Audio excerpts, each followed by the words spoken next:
para aquelas pessoas que fizeram na época. Sem dúvida, que a realização do trabalho do vereador é importantíssima para o município. A fiscalização é importantíssima para o município. E eu não falo só na época do senhor como oposição, mas hoje também. A fiscalização dos senhores das nossas atitudes também é de grande importância. Porque nós não estamos em todos os lugares o tempo todo, nós não percebemos as falhas o tempo todo. Então, o senhor está de parabéns. O trabalho efetivo do vereador é esse. No caso, o senhor ainda logrou êxito, né, que foi o cancelamento do concurso, que seria muito prejudicial para a gente. Eu quero dividir também essa proposta minha aqui para então, o ex-vereador Alves, o ex-vereador Alemão e também o ex-vereador Paulinho Lança. E essa casa, como está acontecendo todas as reuniões, quando chega o projeto executivo, está votando totalmente, unânime. Prova disso está registrado aqui na casa e com certeza eu acredito que vai continuar fazendo até então que tem alguma coisa irregular, obviamente, que a gente vai acontecer nem isso, nem a oposição, nem a base vai votar favorável. Nós estamos totalmente sujeitos às críticas. A administração é composta de seres humanos, os seres humanos falham o tempo todo e os senhores estão aqui justamente para isso. Acho que o apontamento das falhas é muito importante. Justamente porque os senhores estão muito mais presentes para as pessoas do que a gente. Então, mais uma vez, parabéns ao senhor, aos vereadores, que realmente isso nos ajuda a administrar da melhor forma possível, observando todas as falhas também. Não tem mais perguntas, senhor secretário. Muito obrigado pela sua presença. Boa noite. Quero deixar esclarecido aqui os vereadores que foi anotado os nomes aqui segundo as inscrições, certo? Então, vereador Dr. Evandro. Doutor Camilo, uma boa noite ao senhor. A atual administração sinalizava que a economia ia indo bem. Então, surpreende a gente essas informações das dificuldades financeiras. Haja visto o INSS em torno de R$1 milhão, que poderia ter sido parcelado, o executivo, a prefeitura, pagou à vista. Poderia ter sido parcelado a longo prazo e a posteriori do pagamento à vista, me parece que houve até anistia. O pagamento, o aumento do funcionalismo público, 10%. A folha de pagamento era 2 milhões. Com 10% passou para em torno de 2 milhões e 200. Não que eu seja contra, mas me parece que concluir as coisas, que a economia permitia isso. E os restos a pagar também, que grande parte foi pago à vista, e poderia ter sido negociado, parcelado a longo prazo. Juntando tudo isso, aproximaria de quase 3 milhões de reais, que poderia estar sendo útil neste momento de dificuldade. A minha pergunta é com relação às obras que deverão ser feitas com recursos estaduais, que é o caso do presídio, a responsabilidade da prefeitura com relação às casas da Vila Formosa, 94, 95, e se essas medidas vão atingir as subvenções sociais. Muito pertinente o seu comentário, como sempre, doutor Evandro, o senhor trazendo sempre bons comentários nessa casa. Realmente, talvez, se naquele momento de início de governo nós não tivéssemos feito o pagamento do INSS, por exemplo, nós teríamos 1 milhão, teríamos parcelado.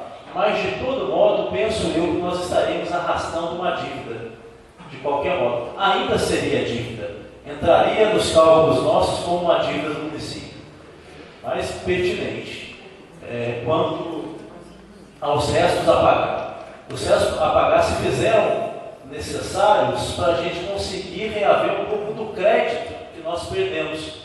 E como a gente teve esses empenhos cancelados, como muitos fornecedores deixaram de receber, nós tivemos que dar uma solução imediata naquele momento para conseguir ter crédito. E ainda assim tivemos uma dificuldade tremenda na licitação de emulsão asfáltica. Então, se atrasou um pouco a operação tapa-buracos com qualidade, foi que nós não conseguimos. A licitação foi frustrada, ninguém apareceu. E outros serviços também essenciais nós não conseguimos. Então nós tivemos que reaver o nosso crédito para poder voltar a comprar. Mas como eu disse, suas ponderações sempre muito pertinentes.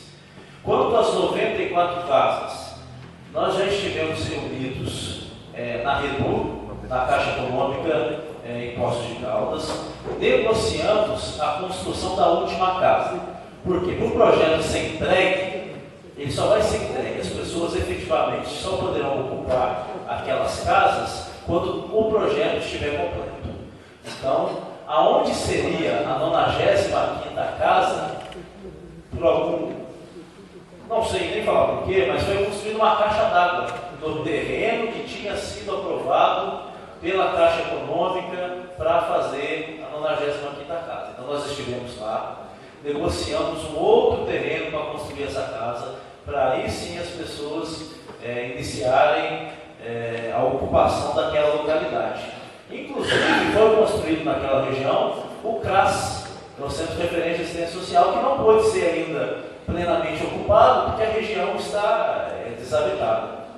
Então, já foi feito o aspecto técnico lá da Secretaria de Planejamento, de reaver de ver o novo terreno, de fazer a tributa, escrituração, já foi feito. Já iniciamos conversa também com a Companhia Habitacional de Alfenas, que foi responsável pelo projeto. Então, breve será realizado e as pessoas poderão ocupar aquela que no programa Minha Casa Minha Vida. Qual foi o outro questionamento? A das suspensões. Na verdade, hoje o município de Machado, ele acode diversas instituições. E eu também não estou aqui questionando o mérito das instituições de forma alguma. Temos instituições que abrigam idosos, abrigam crianças, creches, clínicas de recuperação, com finalidades culturais, enfim, temos diversas instituições.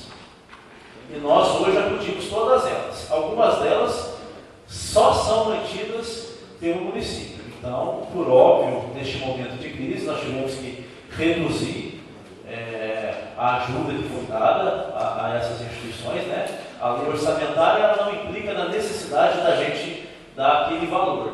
Então, nós estamos revendo e, na medida do possível, estamos socorrendo essas entidades, até porque são entidades que realizam atividades de caráter público, como é o asilo, o abrigo, enfim, todas. Então, estamos revendo, estamos vendo caso por caso. Algumas instituições já receberam a subvenção por meio do convênio, no valor reduzido, mas é o que infelizmente nós podemos hoje fazer e vamos continuar revendo os casos daquelas que ainda não receberam. Presídio é uma obra do Estado. Na verdade, questão interessante essa do presídio também. Chegaram a falar que o prefeito Carlos trocou o terreno do presídio. Na verdade, nunca houve outro terreno do presídio. Houve um decreto reconhecendo a utilidade pública de um determinado presídio, mas não houve um processo de desapropriação. Então, o município nunca teve outro terreno para a construção do presídio. Então, esse ano, no início do ano, sabendo dessa demanda, e é uma demanda que vem do Estado, o prefeito reconheceu a utilidade pública do terreno e procedeu com os procedimentos da desapropriação. E hoje é o terreno onde será construído o presídio e onde o Estado aprovou para ser construído o presídio. Vereador Jair. Eu estou eu até não tenho pergunta para fazer, porque já tive uma reunião sexta-feira, onde teve a presença da secretária da Fazenda, do controlador, do Camilo, do secretário do governo, da contadora, e alguns vereadores. E o prefeito esclareceu tudo, você esclareceu. Então, eu quero só te dar os parabéns. As perguntas que os vereadores que estavam presentes já fizeram. E está se parabenizando você, porque as perguntas estão sendo muito objetivas, as perguntas. Né? Então, você está esclarecendo mais para o povo, que é os ouvintes da rádio, e a imprensa aqui. Então, eu já estou sabendo da situação do município, para me esclarecer para o pessoal que me pergunta. Então, muito obrigado pela tua presença. E pode sempre, né? Eu agradeço. A tua presença aqui é agradável. Eu agradeço a atenção do senhor, também parabenizo pelo trabalho que vem sendo feito e estou sempre à disposição, não só quando sou convidado ou convocado a estar nessa casa, mas também na prefeitura ou mesmo na